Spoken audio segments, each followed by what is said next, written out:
有了不安的變卦。城市內散播着各種聲音不像話，陶醉地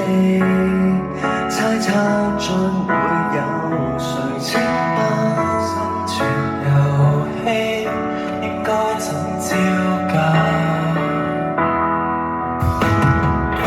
無法預計往後會有幾多的變化，時間慢會抹掉有過的光輝剩下，唯有記號彼此會逃過最光燈分化，難忘舊日你我合力拼湊成穩的一幅畫，